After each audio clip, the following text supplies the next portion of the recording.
Magic is coming. Oh, my Okay, friend. Kaká. Look, show it to the people. Show it to the people. Show it to the people. Lift it. A World Cup final ticket now costs $60. Few days ago, that same seat cost more than $4,000.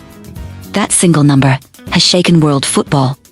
It has forced FIFA into one of the most dramatic reversals in World Cup history. And it has exposed a deeper question that fans have been asking for years. Who is the World Cup really for?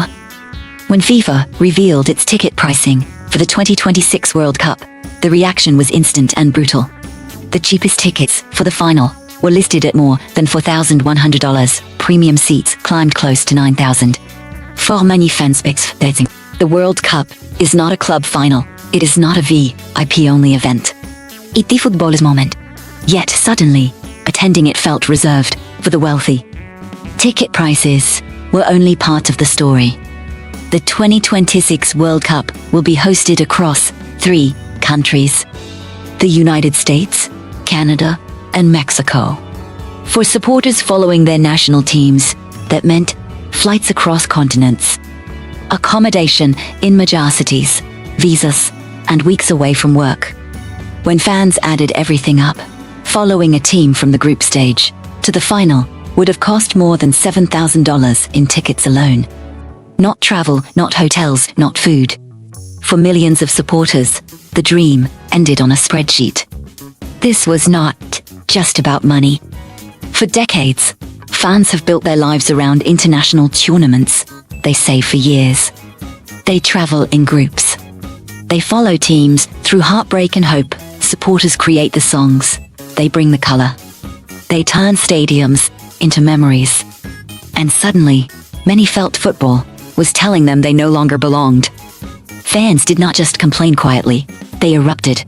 Supporters groups across Europe, Africa, South America, and Asia accused FIFA of betraying the core values of the World Cup. Football supporters, Europe, called the pricing a betrayal of tradition.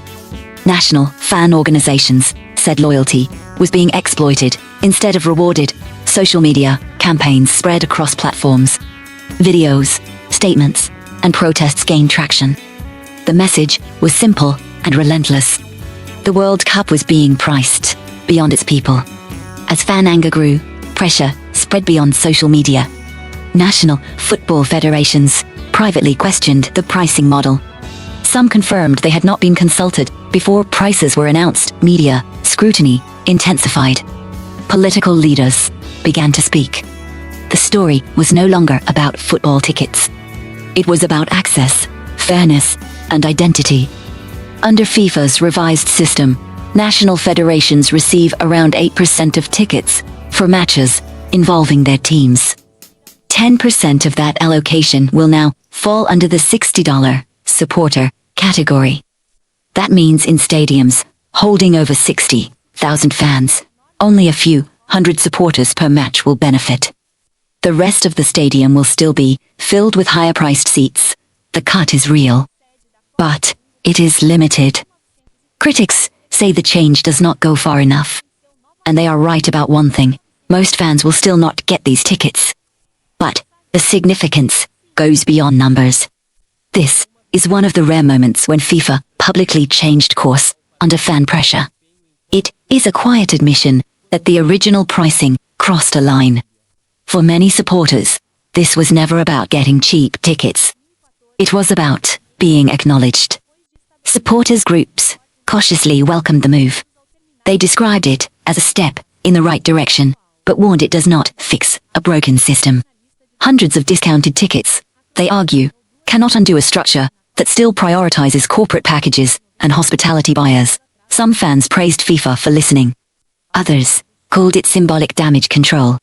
Both sides agreed on one thing: without pressure, this change would never have happened.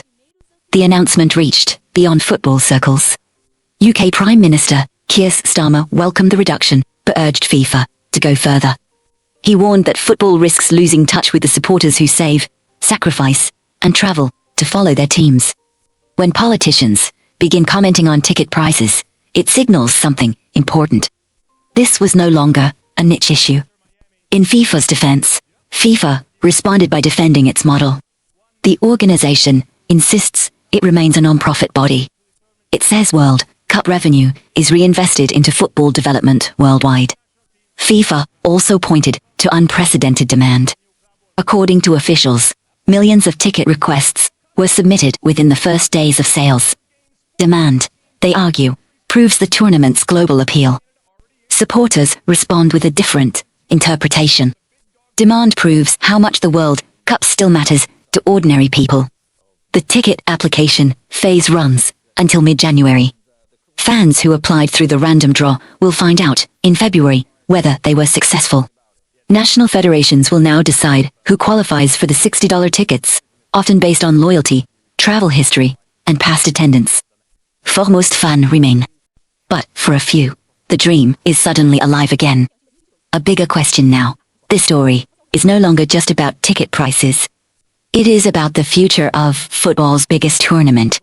Is the World Cup a shared global celebration? Or is it becoming a premium product for those who can afford it? The $60 ticket has changed the headline. But it has not yet changed the reality for most fans. Years from now, fans may not remember the exact prices. But they will remember this moment, the moment supporters pushed back. The moment FIFA stepped back. The moment football was forced to listen. Whether this becomes a turning point or a temporary concession depends on what happens next.